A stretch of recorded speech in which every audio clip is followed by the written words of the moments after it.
आप देख रहे हैं सिटी इंडिया न्यूज चैनल, हक की आवाज।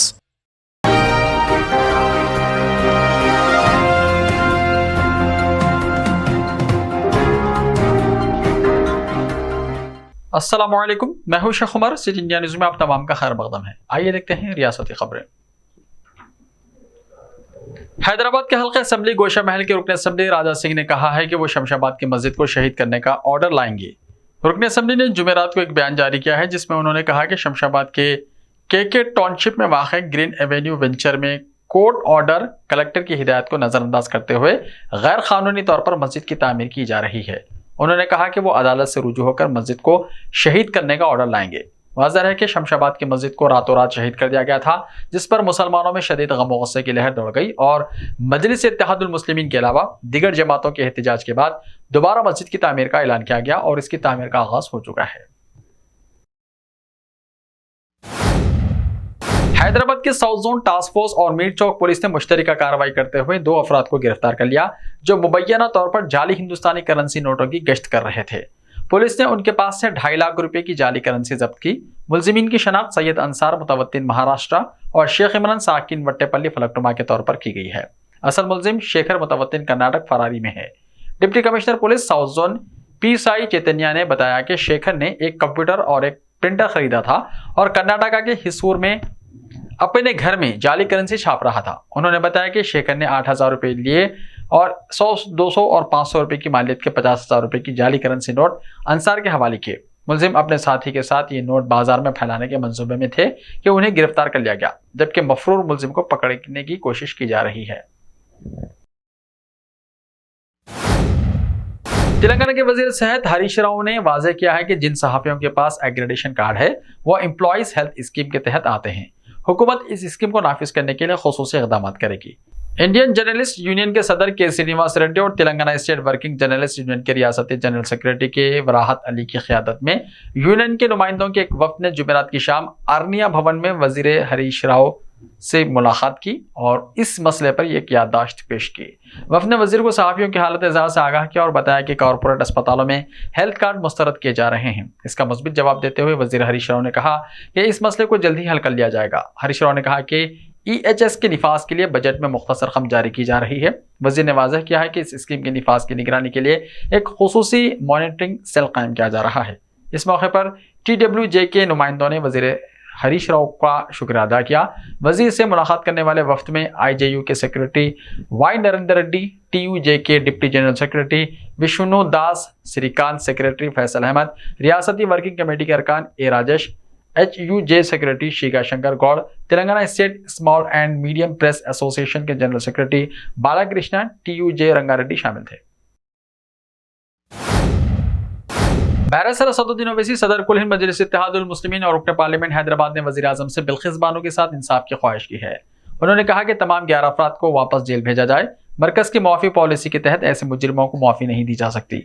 मुजरिमों की रिहाई पर बिल्किस बानो के रद्दमल का हवाला देते हुए उन्होंने सवाल किया कि क्या हुकूमत हिंद चाहती है कि मुस्लिम खवातीन इज्तिमाई इस्मत देरी के वाक़े को याद रखें और खौफ में ज़िंदगी गुजारें। बैरिस्टर ओवैसी ने यह भी इल्ज़ाम आयद किया है कि BJP गुजरात असम्बली इंतखाबात को मद्देनजर रखते हुए इस तरह के इक़दाम कर रही है। उन्होंने कहा कि हुकूमत ये पैगाम देना चाहती है कि वो जेलों में बंद लोगों के साथ खड़ी है, इंसाफ के लिए लड़ने वालों के साथ नहीं। वाज़ेह है कि गुजरात हुकूमत ने 15 अगस्त को उन 11 अफराद को रिहा कर दिया था जिन्हें 2002 में बिल्किस बानो के इज्तिमाई इस्मत रेजी और उसके खानदान के साथ अफराद के कत्ल केस में उम्र कैद की सजा सुनाई गई थी। सदर मजलिस ने कहा कि बार बार खवातीन को जिनसी हिरासानी और तशद्दुद का निशाना बनाया जाता है। आज बिल्किस बानो के साथ ये हुआ है, कल किसी के साथ भी होगा। चंद्रायन गुट्टा फ्लाईओवर जल्द ही आवाम के लिए खोल दिया जाएगा। मजलिस बल्दिया अजीम तर हैदराबाद के मुताबिक चंद्रायन गुट्टा फ्लाईओवर को आवाम के लिए खोल देने की तैयारी की जा रही है और तामीराती काम मुकम्मल कर लिए गए हैं। बताया जाता है कि आइंदा 2 दिनों में नए ब्रिज को, जिसे चंद्रायन गुट्टा फ्लाईओवर ब्रिज से मरबूत करके इसकी लंबाई में इजाफा किया गया है। तजुर्बाती असास पर गाड़ियों की आमद और रफ्त को यकीनी बनाने के बाद ब्रिज को आवाम के लिए खोलने की तारीख का फैसला किया जाएगा। चंद्रायन गुट्टा फ्लाईओवर से मरबूत करके नए ब्रिज की तामीर के बाद हाफिज बाबा नगर से बल्लागुड़ा जाने वाली ट्रैफिक के मसाइल हल हो जाएंगे। नए ब्रिज को आवाम के लिए खोलने के बाद ये फ्लाईओवर 1 किलोमीटर तवील ब्रिज में तब्दील हो जाएगा और इस पर गुजरने वाले मुसाफिरीन को 2 चौराहों पर सिग्नल के मसाइल से निजात मिलेगी। बगैर किसी रुकावट के 1 किलोमीटर मुसाफात चंद मिनट में तय कर ली जाएगी। SRDP 2017-18 के तहत दूसरे मरहले में 40 करोड़ की लागत से जो तामीरात मुकम्मल किए गए हैं, इनसे अवाम जल्द इस्तेफादा कर पाएंगे। चंद्रनारायण गुट्टा फ्लाईओवर ब्रिज के निचले हिस्से में जहां खुली जगह है, उन मुकामात पर खूबसूरत बागबानी करके उन इलाकों को महफूज करने के लिए इक़दाम किए गए हैं ताकि ब्रिज के नीचे से गुजरने वालों को खूबसूरत नज़ारे हासिल हो सकें। बल्दिया हैदराबाद से ब्रिज की दोनों जानिब कमानों की तनसीब के जरिए राहदारियों की तफसीलात भी फराहम की जा रही है। फ्लाईओवर को आवाम के लिए खोल दिए जाने के बाद हाफिज बाबा नगर से बल्लागोड़ा और बल्लागोड़ा से हाफिज बाबा नगर और कंचनबाग जाने वाली ट्रैफिक को राहत मिलेगी।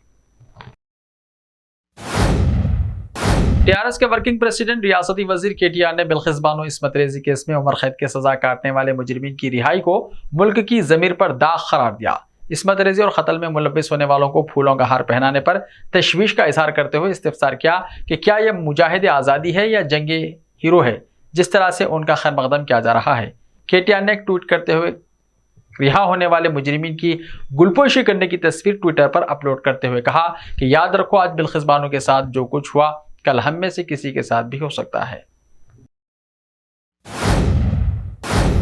एक जानकारी के मुताबिक मुल्क की कम से कम दर्जन भर रियासतों को आने वाले दिनों में भारी बिजली बहरान का सामना करना पड़ सकता है। इस वजह से कि इंडियन एनर्जी एक्सचेंज ने छत्तीसगढ़, महाराष्ट्र, आंध्र प्रदेश, तेलंगाना, तमिलनाडु, बिहार, झारखंड, कर्नाटक, मणिपुर, मिजोरम, जम्मू एंड कश्मीर, मध्य प्रदेश, राजस्थान पर जुमेरात आधी रात से पावर एक्सचेंज में बिजली का सौदा करने से मना कर दिया। इसके लिए वजह यह बताई गई है कि इन रियासतों ने बिजली प्लांट्स को वक्त पर बकाया की अदायगी नहीं की है। ऐसे ही ताजा तरीन खबरों के लिए देखते रहिए सिटी इंडिया टीवी। तो मिलते हैं कल, तब तक के लिए अपना ख्याल रखिए। अल्लाह हाफिज।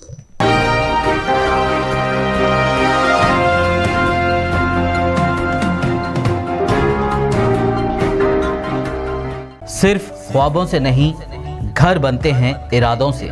MS techno and company builders and developers लेकर आए हैं एक नया प्रोजेक्ट, साबेरीज Umar enclave super deluxe construction. शाहों के शहर हैदराबाद में चार मीनार के दामन में सिर्फ 1 किलोमीटर के फासले पर आजमपुरा फरहत नगर इलाके में। Booking start. मजीद तफसीलात के लिए रब्त करें 9959023786 9959023786 9581528002 9493854625। Are you looking to build your dream project, but construction costs and time are a big hurdle standing in your way? If yes, then you are at the right place, because Cosmolite AAC lightweight block is a game changer in the construction industry. Our innovative technologies and highly experienced team can help your dreams come true. With our proven strategies, Cosmolite AAC block cuts down the requirements of steel and cement by 20%, saving 30% on construction costs and reducing construction time by 25%. Major builders and contractors have already switched over to Cosmolite AAC blocks because of the structure saving.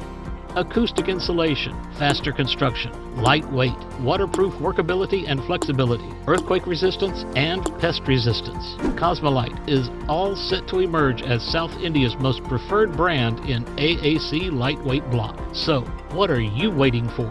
Let's build with Cosmolite and stay happy, because we don't only build structures, we build happiness. Cosmolite, light up your life.